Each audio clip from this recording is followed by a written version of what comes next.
Hello, I'm Griffin Fidelio.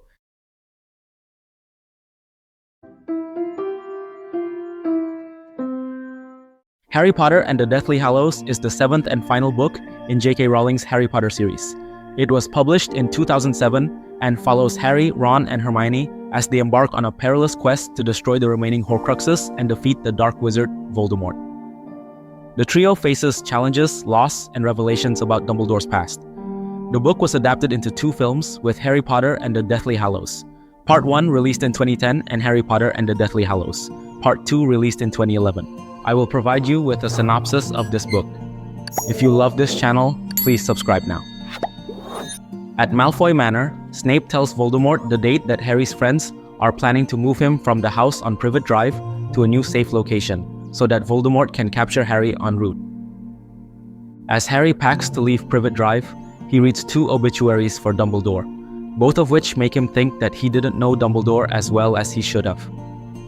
Downstairs, he bids goodbye to the Dursleys for the final time, as the threat of Voldemort forces them to go into hiding themselves. The Order of the Phoenix, led by Alastor Mad Eye Moody, arrives to take Harry to his new home at the Weasleys' house, the Burrow. 6 of Harry's friends take Polyjuice Potion to disguise themselves as Harry and act as decoys, and they all fly off in different directions.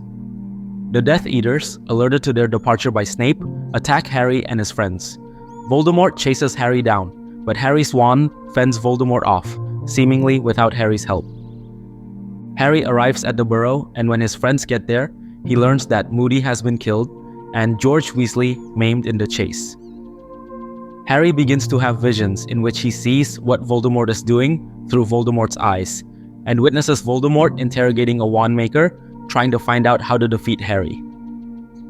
Harry, Ron, and Hermione assemble the books and tools necessary to embark on the quest that Dumbledore left them, to find and destroy the Horcruxes into which Voldemort placed fragments of his soul, making himself immortal as long as the objects survive. Rufus Scrimgeour, the Minister of Magic, delivers to them the items Dumbledore left them in his will. Harry is left a snitch he caught in his first Quidditch match, as well as the Sword of Gryffindor, which Scrimgeour does not give him, claiming it did not belong to Dumbledore. Ron is left a device called a Deluminator that turns lights off, and Hermione is left a book of wizard fairy tales. None of them have any idea what the items mean. The Weasleys host the wedding of their son, Bill, to Fleur Delacour. At the reception, Harry hears Ron's Aunt Muriel telling terrible rumors about Dumbledore, that his sister was a squib, a non-magical person born to wizard parents, kept prisoner by her family, and that Dumbledore had dabbled in the dark arts as a young man. The wedding is interrupted by Death Eaters, as Voldemort has taken over the Ministry of Magic and is now in charge of the wizarding world. Harry, Ron, and Hermione disapparate, that is, teleport, to a busy street in London, where they are soon attacked by Death Eaters. They find safe haven in the enchanted house left to Harry by Sirius Black, number 12 Grimmauld Place. There, they discover the significance of the letters R.A.B. In the previous book, Harry Potter and the Half-Blood Prince, Harry and Dumbledore had undergone trials to find a locket that Voldemort had made into a Horcrux, but at the end, they found that the locket had been stolen, with a fake locket and note left behind signed Rab. Now, they see that the initials belong to Sirius's dead younger brother, Regulus Arcturus Black, who had been one of Voldemort's followers. They remember that they have seen a locket in the house that is now gone. Harry and his friends summon Kreacher, the house elf who came with the house. Kreacher explains that Voldemort had used him to test the magical defenses guarding the locket, having borrowed him from Regulus. Afterward, Regulus had a change of heart about serving Voldemort, and Kreacher had helped him to steal the locket and leave the fake one in its place. The real locket had been in Kreacher's possession for many years, but was recently stolen by Mundungus Fletcher. Harry orders Kreacher to find Mundungus and bring him back. Kreacher returns later with Mundungus, who reveals that the locket was confiscated from him by Dolores Umbridge, a senior official at the Ministry of Magic. Ron, Harry, and Hermione disguise themselves as Ministry employees and sneak into the Ministry, stealing the locket from Umbridge while witnessing the Ministry's efforts to persecute wizards who don't come from pure-blood wizard families.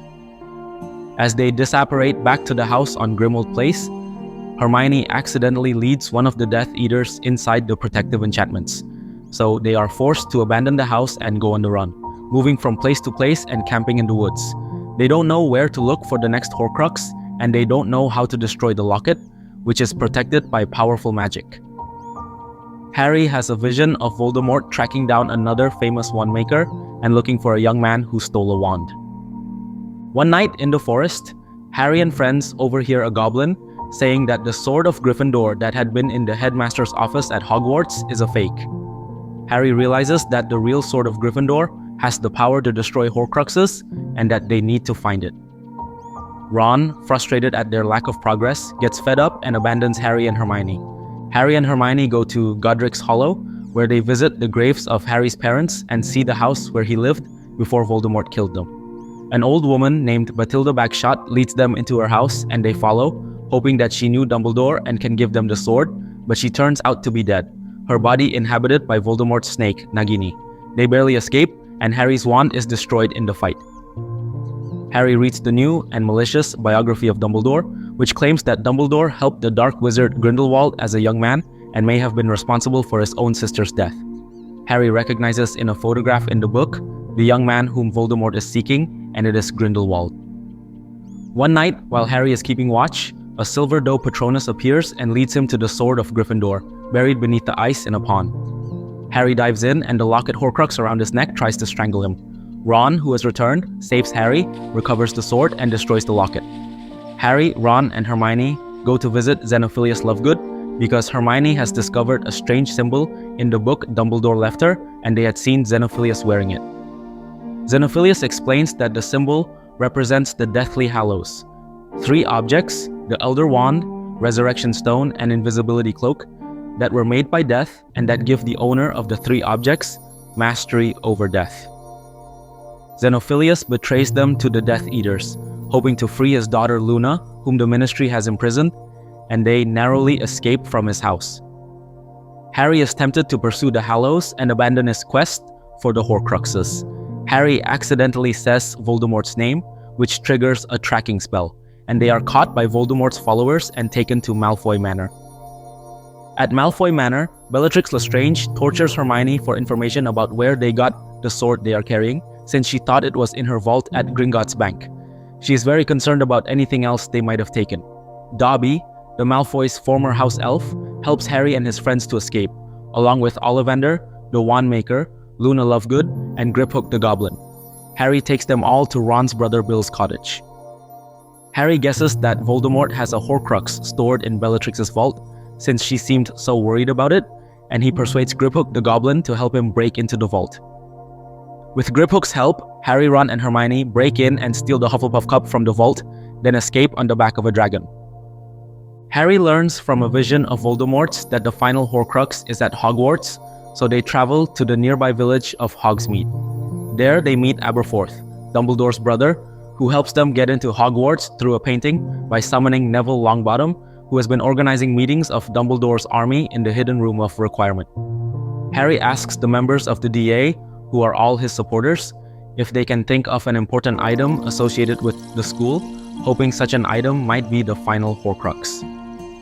The Ravenclaw students tell him about the lost diadem of Ravenclaw. While Harry looks for the diadem, the professors and students of Hogwarts rally to his defense, having been warned that Voldemort is on his way. Voldemort and his followers attack the school in a great battle, and Harry finds and destroys the diadem Horcrux. Harry witnesses Voldemort murdering Snape in order to take possession of Dumbledore's powerful wand. Since Snape killed Dumbledore, Snape is presumably the wand's true master until someone kills him. Before he dies, Snape gives Harry his memories, extracted for viewing in the Pensieve. Harry goes to the Pensieve in the headmaster's office and views the most important moments of Snape's life. He learns that he has been completely mistaken about Snape, who loved Harry's mother, Lily Potter, his whole life. Snape had spent his entire adult life spying on Voldemort for Dumbledore and working to protect Harry. From one of Snape's conversations with Dumbledore, Harry learns that there's a piece of Voldemort's soul inside him. Harry is in fact the final Horcrux, and that he will have to let Voldemort kill him before Voldemort can die. He goes into the forest and lets Voldemort kill him, then wakes up in a dreamlike version of King's Cross train station, where Dumbledore meets him and tells him that he hasn't died, and that the protective charm Lily Potter placed on Harry is kept alive inside of Voldemort, because Voldemort used Harry's blood to reconstitute himself. Thus, Voldemort could not kill Harry, and Harry can now go back and finish him off. Voldemort takes Harry, whom he believes to be dead, back to Hogwarts to demand its surrender. The students and teachers defy Voldemort, and Neville uses the Sword of Gryffindor to kill the giant snake, Nagini, which was the last Horcrux keeping Voldemort invulnerable. A final battle erupts, and Harry reveals that he's still alive, going on to kill Voldemort in a duel. In an epilogue set 19 years later, Harry is married to Ginny and is sending their children to Hogwarts. When you are unable to look at your screen or have full hands, my voice will accompany your activity. Jump to the book's synopsis below. Bye-bye.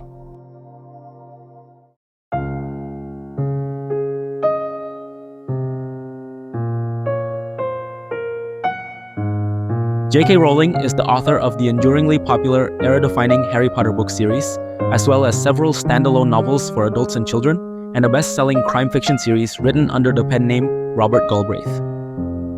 The Harry Potter books have now sold over 600 million copies worldwide, been translated into 85 languages, and made into 8 blockbuster films. They continue to be discovered and loved by new generations of readers.